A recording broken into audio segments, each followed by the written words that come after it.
이 시간 은혜 받을 말씀은 에베소서 4장 21절서부터 24절까지의 말씀입니다. 에베소서 4장 21절서부터 24절 말씀을 다 함께 봉독하겠습니다.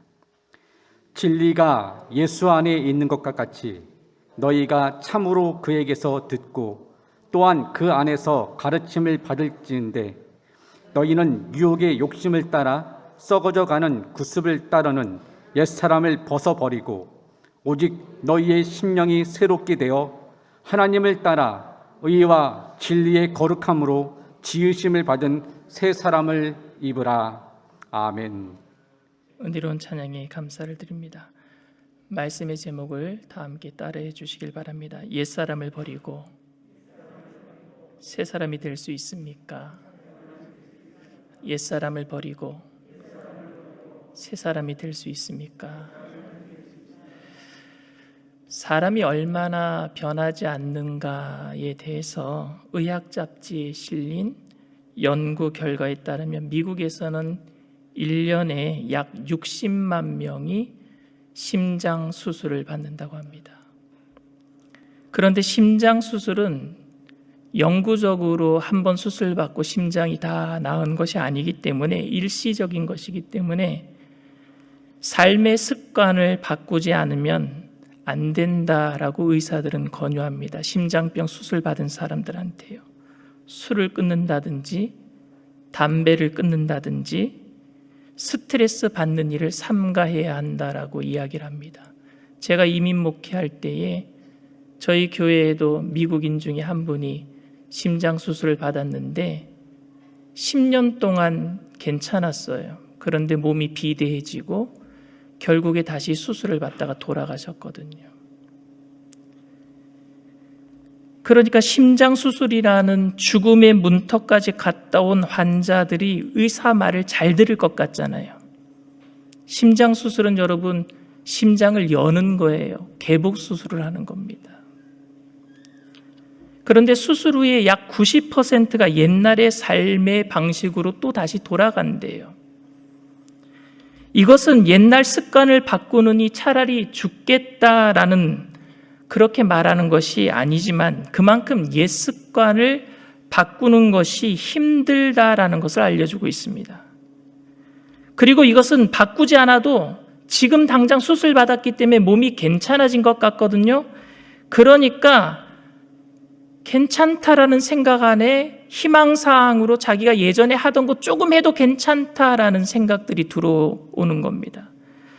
사람들은 괜찮을 것이라고 생각하고 바꾸지 않는 이유도 있고 바꿔야 하지만 순간적으로 다가오는 유혹을 참지 못하고 이번에 한 번만 괜찮겠지 하고 먹고 싶은 건 먹고 하고 싶은 거 하는 겁니다. 그래서 바꾸지 못하는 경우가 많습니다. 우리 교회에는 선한 사람들이라고 하는 NGO 굿피플이 있죠. 아프리카에 가서 우물물을 파줘요. 그런데 여러분 우물물을 파주는 것보다 더 힘든 게 뭐냐면요, 그 우물물을 먹게 하는 게 더 힘들대요. 캄보디아에도 우물물을 파주는 사업을 하고 있는데 거기에 있는 선교사님이 우물물을 실컷 돈 들여서 파주면은요, 그 선교지에 있는 분들이 우물물을 잘 안 먹는데요. 그 우물물이 깨끗한 물이잖아요. 그런데 웅덩이에 고인 물을 먹는데요. 왜냐하면 그 물맛에 길들여져 있어서 웅덩이에 있는 물이 더 맛있다라는 거예요. 우물물이 맛이 없대요. 그런데 여러분 이것은 맛의 문제가 아니라 생명의 문제잖아요. 웅덩이에 있는 물을 마시면 결국에 서서히 죽어가고 있는단 말이에요. 서서히 죽어가고 있는데 그거에 괜찮다라고 생각하는 게 지금 당장 안 죽으니까 그래서 우물물을 안 먹는다라는 거예요. 저에게도 안 좋은 습관이 있습니다. 그것은 제가 콜레스테롤이 굉장히 높다라는 겁니다. 그럼에도 불구하고 제가 지금 괜찮다라고 생각하고 지금 눈에 보이는 튀김과 고기를 굉장히 좋아합니다. 그 고기도 마블링 들어간 거예요. 지금 당장 내 몸에 나타나는 그런 증상들이 보이지 않으니까 건강검진 받은 결과가 눈에 보이는데도 불구하고 몸에는 별 이상이 나타나지 않으니까 먹고 싶은 게 눈에 있으니까 어쩔 수 없이 그게 먼저 손이 갑니다. 오늘만 먹고 내일부터는 먹지 말자, 이런 주의예요. 오늘만 열심히 먹고 내일부터 운동하면 되겠지. 이런 나쁜 식습관이 바뀌어야 하는데 저녁 6시 이후면은 먹지 말고 채식 위주로 식사를 하고 매일 30분 이상씩 땀을 흘려야, 운동을 해야 제가 건강해질 텐데, 그런데 잘 안 됩니다. 왜 안 되는 줄 아십니까? 아직 건강해 보이잖아요.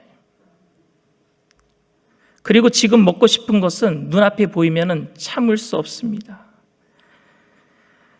제가 이렇게 살다가 만약에 혹시 갑자기 쓰러져서 병원에 실려가서 큰 일을 치르고 난 다음에 혹시 내가 바뀔 수 있겠다라는 생각도 가끔 해봤습니다. 그런데 제가 서두에 말씀드린 연구 결과를 보면은요, 그것도 아닌 것 같습니다. 그렇게 큰 경험, 죽음의 문턱까지 갔다고 할지라도 90%가 다시 옛날로 돌아간다라고 의학 잡지에서 발표했다라니까요. 사람은 잘 바뀌지 않는 것 같습니다. 아니, 어쩌면 과격한 표현일지 모르겠지만 사람은 안 바뀝니다. 그 이유는 끊임없이 찾아오는 일시적이고 지속적인 충동적인 욕구를 극복할 수 없기 때문입니다. 대체로 이 본능적인 충동과 욕구는 사라지고 없어지는 것이 아닙니다. 우리가 죽는 순간까지 계속 가지고 갈 거예요. 심지어 끔찍한 대가를 치른 후에도 달라지지 않습니다.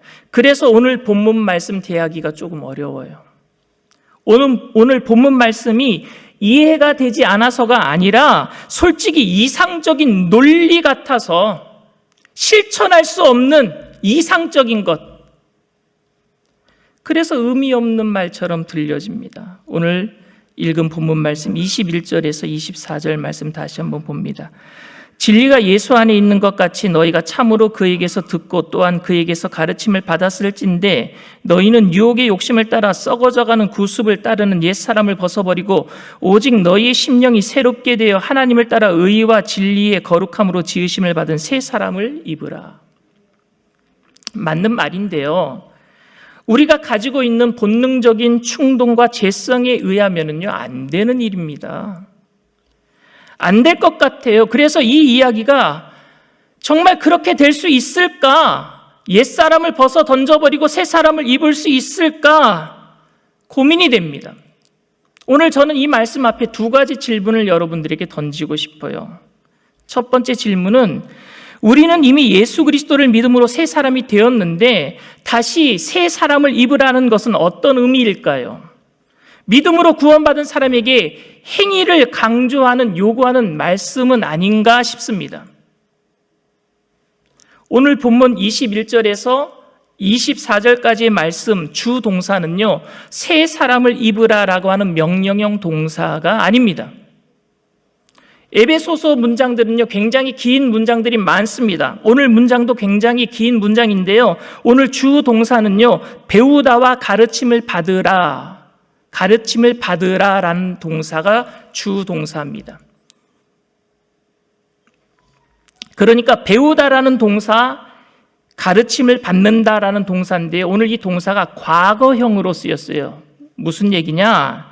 너희는 그리스도 안에서 새 사람을 입는 것에 대해서 배우고 가르침을 받았었다라는 말이에요.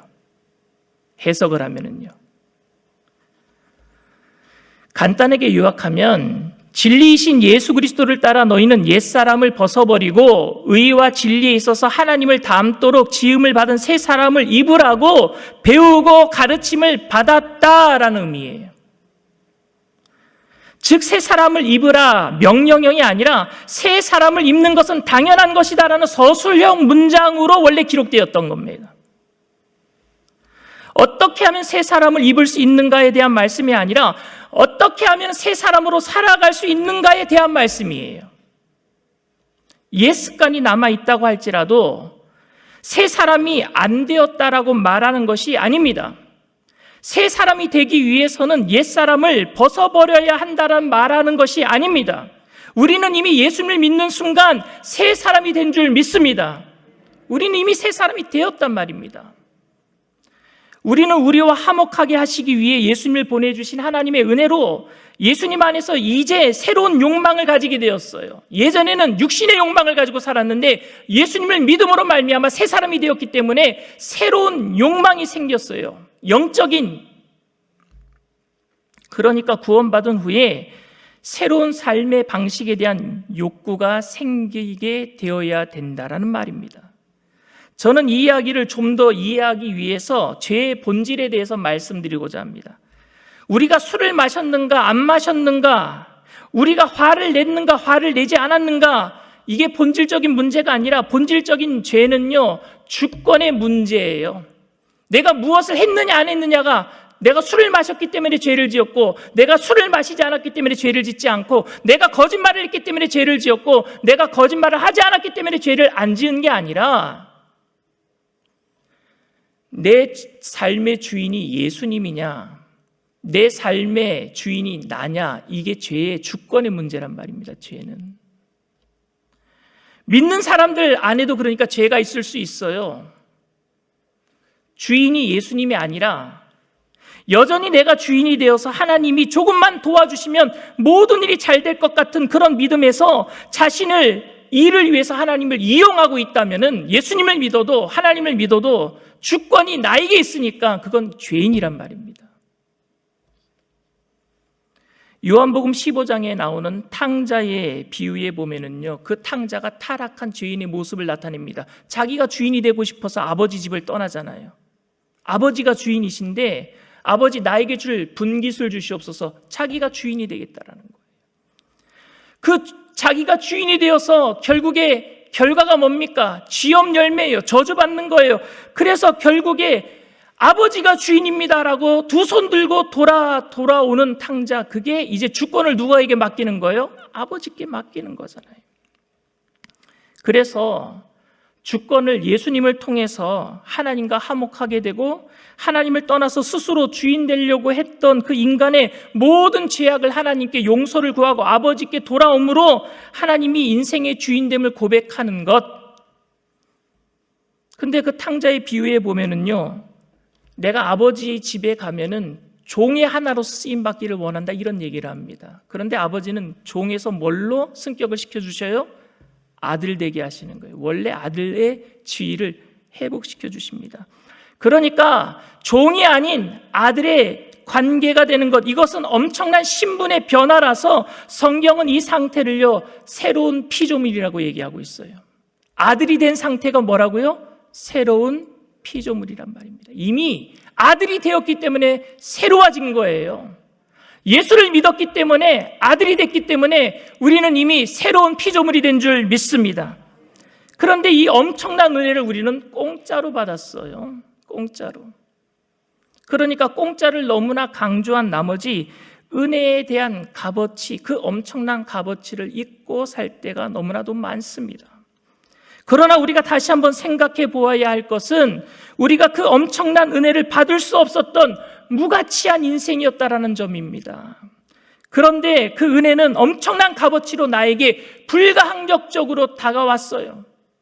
내가 받고 싶어서가 아니라 받을 수 없음에도 불구하고, 내가 잘나서 받을 수 있는 자격 요건이 갖춰진 것이 아니라 받을 수 없음에도 불구하고 주님의 은혜로 다가왔단 말입니다.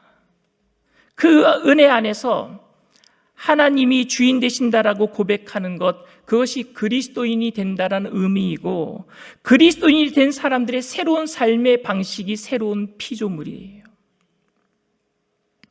이렇게 그리스도인들이 된 사람들은 그들의 삶의 모든 영역에서 하나님의 주인 되심을 고백해야 될 줄 믿습니다. 내가 주인이 아닌 하나님이 주인 되심을 고백해 나가는 거예요. 그러니까 옛사람은 쉽게 짜증내고 부정적인 사람이고, 새 사람은 날마다 웃고 긍정적인 사람이 되는 게 아닙니다. 옛사람은 음주 가물을 즐기고, 새 사람은 술과 담배를 끊고 날마다 성경을 읽는 사람이 아닙니다. 옛사람은 연속극을 즐겨보는 사람이고, 새 사람은 날마다 예배드리고 찬양하는 사람이 아닙니다. 만약에 이렇게 한다면요, 바리새인들은 다 새 사람이에요. 왜? 형식적으로 다 잘 갖췄으니까. 이런 모습은 다른 종교인들에게도 충분히 가능한 모습입니다. 자기 의로도 충분히 그렇게 할 수 있어요. 그런 사람을 새 사람이라고 얘기하지 않습니다. 이제 나는 주님의 것입니다 라는 고백이 없으면, 나의 나된 것은 하나님의 은혜입니다라는 고백이 없으면 더 이상 주일날 빠지지 않고 술과 담배를 끊었다고 할지라도 아직 새 사람이 아닙니다. 교회에 나오자마자 새벽 예배 참석하고 수많은 봉사로 공을 들이고 그래서 하나님의 은혜를 많이 받아서 자신이 원하는 것을 얻어서 자신이 행복해질 수 있다는 수단으로 예수님을 이용하고 있다면 그 사람은 아직도 옛사람입니다. 성경에는 없지만 탕자의 비하인드 스토리를 제가 두 가지 얘기해 드릴게요. 첫 번째, 탕자의 숨겨진 이야기. 탕자가 돌아왔어요. 아버지 집에 돌아왔어요. 그런데 문득문득 옛날에 아버지 집에서 돈 가지고 나가서 자기 멋대로 살았던 그 삶이 문득문득 생각나요. 와, 그 삶이 정말 그때 익사이팅했는데, 멋졌는데, 너무너무 재밌었는데, 그렇게 돈 쓰고 돌아왔다고 사람들이 자기를 집에서 자꾸 눈치를 줍니다. 그런데 하는 일마다, 아버지 집에서 하는 일마다 잘 안 되는 거예요. 기가 죽어요. 아버지의 환심을 사기 위해서 그렇게 열심히 일을 하지도 못했어요. 실패하고 넘어집니다. 그런데 여러분, 이러한 쓰러짐과 실수도 아버지 집에 있기 때문에 아들로서 경험하는 거예요. 그렇다면 새 사람이에요. 실수해도 아버지 집 안에 있기 때문에. 그런데 탕자의 비유, 비하인드 스토리 두 번째 이야기는요, 어떤 얘기냐? 아버지 집에 돌아왔는데요, 생각이 있어서 돌아온 거예요. 다시 나가고 싶은 생각이. 돈 다 떨어졌으니까 그래서 이번에도 한몫 잡아보자. 아버지 눈에 잘 보여서 그래서 날마다 부지런하게 일도 하고 아버지 마음에 환심을 사기 위해서 다른 종들보다 성공도 많이 하고 다른 사람들에게 감동도 주고 열심히 일해서. 그런데 그가 다시 아버지의 돈을, 환심을 사서 돈을 얻어서 떠날 요량으로 그렇게 했다면 그 사람은 아버지 집에 있었지만, 그리고 성공했지만 결국에는 새 사람이 아니라 옛 사람입니다. 여러분, 이 차이가 이해가 되십니까? 그렇다면 새 사람을 입으라 라는 말은 율법을 강조하는 말이 아니라 은혜를 강조하는 말입니다. 아버지 집에 있는 그 자체 은혜 말입니다. 착하게 살자는 말을 하고 있는 것이 아니라 아들로 살아가자라는 말을 하고 있는 거예요. 자녀로 살자라는 말을 하고 있는 거예요. 도덕적으로 훌륭한 사람이 되라라는 말을 하고 있는 것이 아니라 자녀가 되자라는 말을 하고 있는 거예요. 자녀는 아무리 실수를 하고 실패를 해도 아버지에게는 그냥 자녀입니다.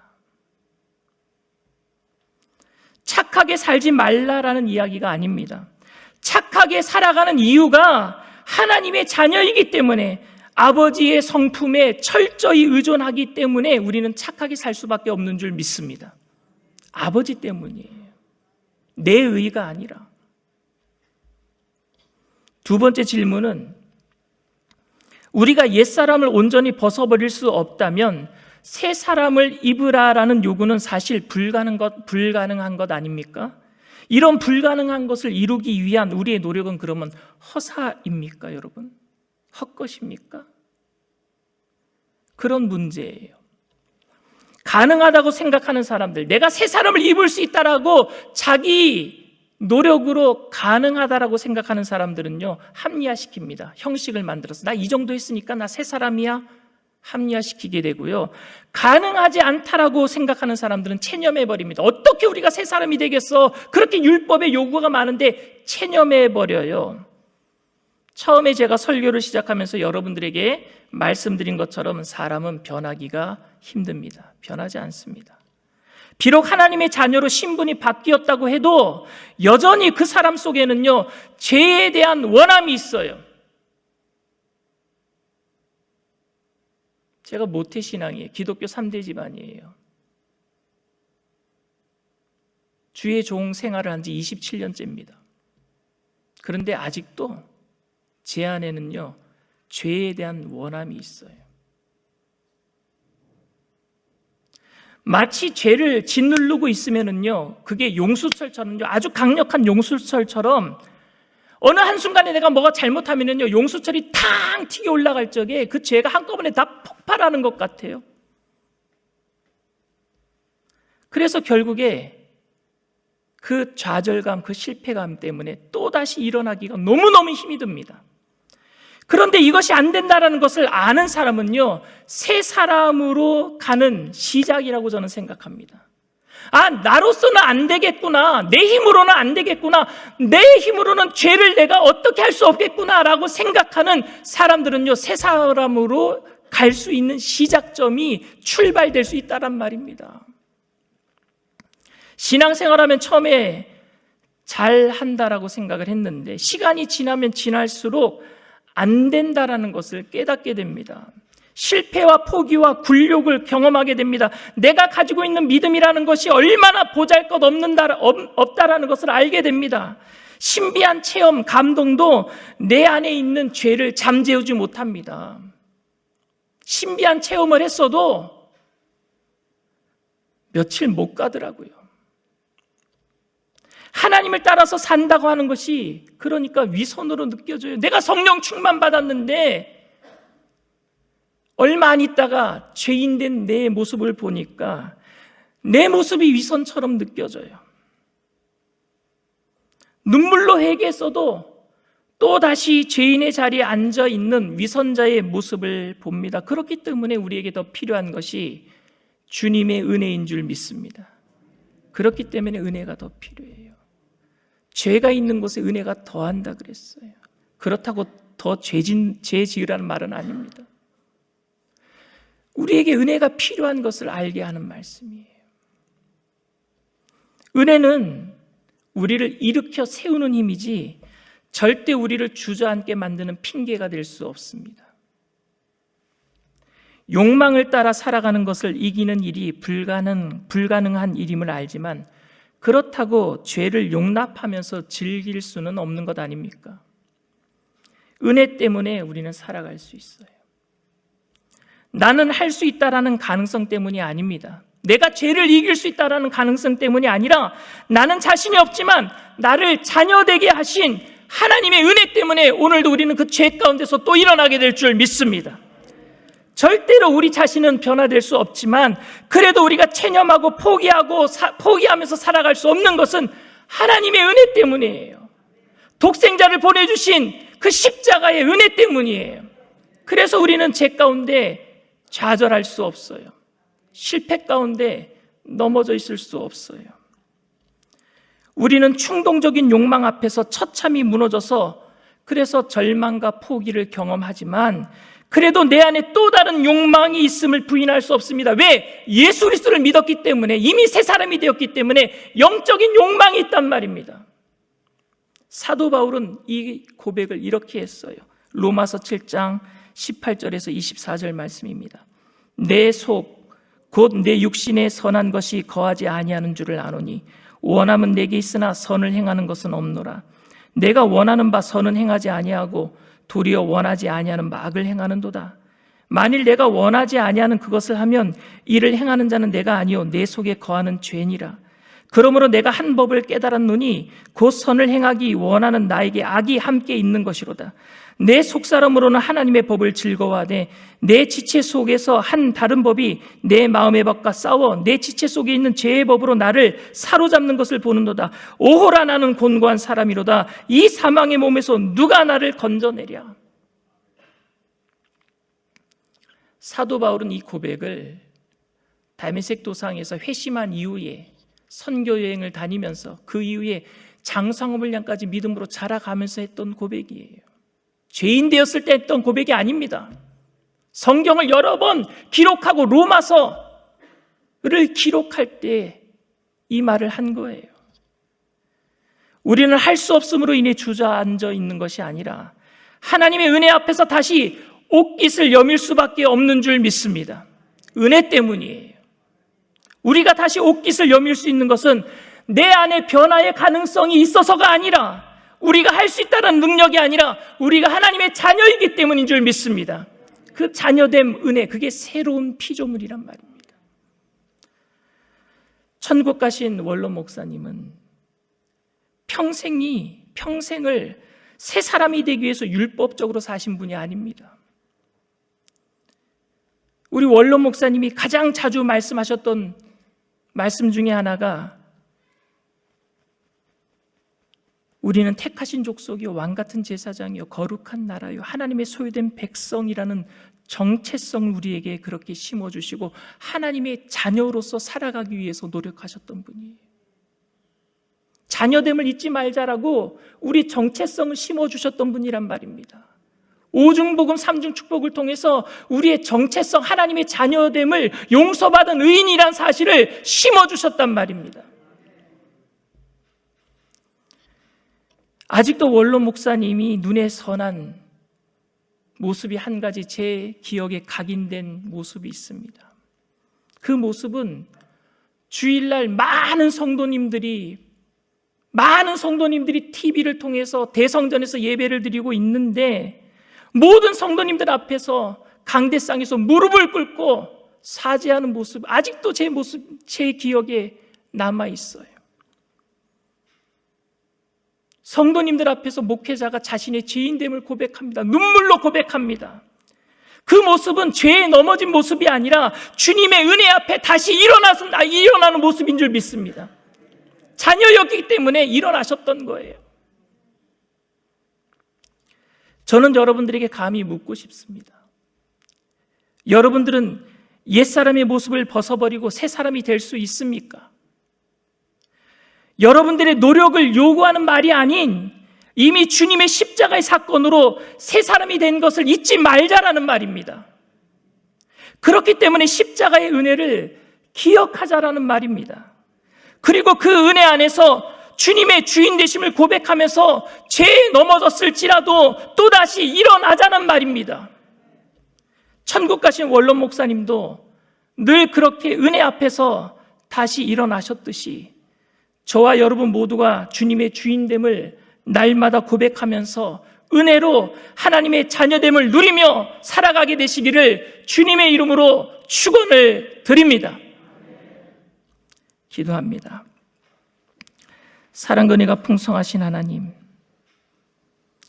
사랑하는 원로 목사님을 천국에 보내고 아쉬워하는 우리 성도님들과 유족들에게 이 시간 한량없는 위로와 은혜를 더하여 주시니 감사드립니다. 한평생 택하신 족속 왕같은 제사장 거룩한 나라 하나님의 소유된 백성으로 하나님의 자녀로 살아내신 원로 목사님을 기억합니다. 우리들도 하나님의 그 예수 그리스도의 십자가의 사랑과 은혜를 기억하며 삶의 자리, 포기와 낙담이 밀려오는 자리, 자괴감이 들어서 일어나지 못하는 자리에서 다시 일어날 수 있도록 주님의 은혜를 기억하게 하여 주시옵소서. 우리는 이미 새 사람임을 기억하게 하시고 우리의 모든 삶의 방식이 천국 시민으로 하나님의 자녀로 승리할 수 있도록 날마다 성령님 동행하여 주옵소서. 예수님의 이름으로 기도드립니다. 아멘. 문제가 있으신 분은, 가슴에 아픈 곳이 있으신 분은 믿음을 가지고 아픈 곳에 손을 얹으시길 바랍니다. 사랑과 은혜가 풍성하신 좋으신 하나님, 우리는 주님의 자녀입니다. 나의 나된 것은 주님의 은혜 때문입니다. 주님의 자녀된 것은 오직 주님의 은혜 때문입니다. 아무것도 할 수 없었던, 죄 가운데 빠져 있었던 더럽고 추악한 우리들을 건져주신 십자가의 은혜 때문입니다. 그 은혜를 기억하기에 오늘도 우리는 자녀됨으로 살아갈 수밖에 없습니다.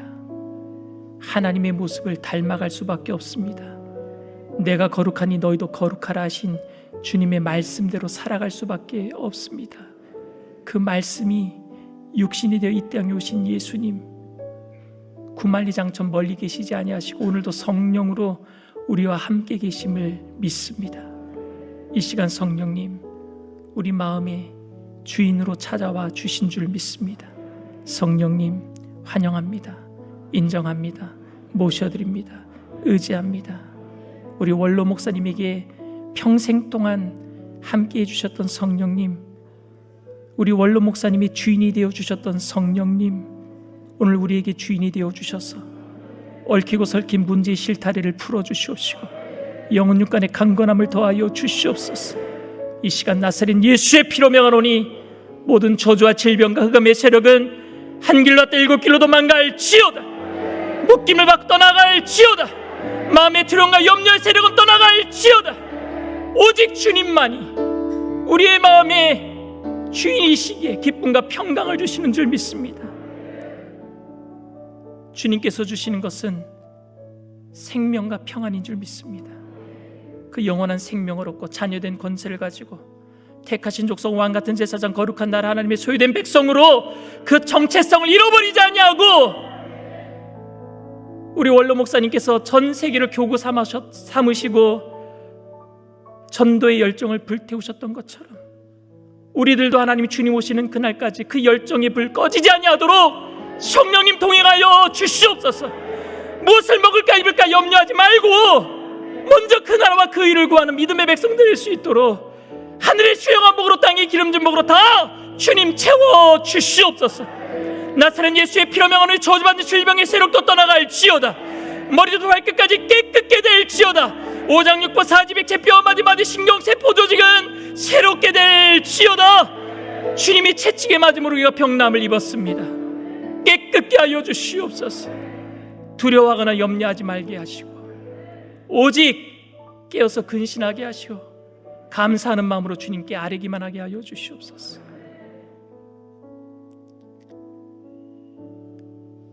우리 원로 목사님 모든 장례 절차 가운데 가장 크신 하나님의 은혜가 넘쳐날 줄 믿습니다. 모든 성도님들과 유족들에게 한량없는 하나님의 위로가 넘쳐날 줄 믿고 감사드리며 예수님의 이름으로 기도드립니다. 아멘.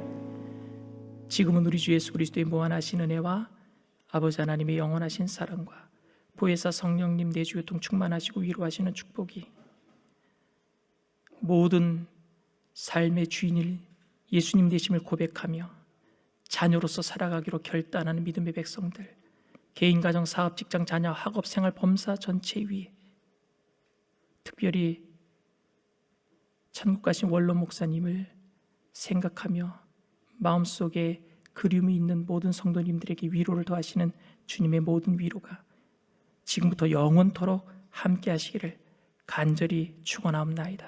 아멘.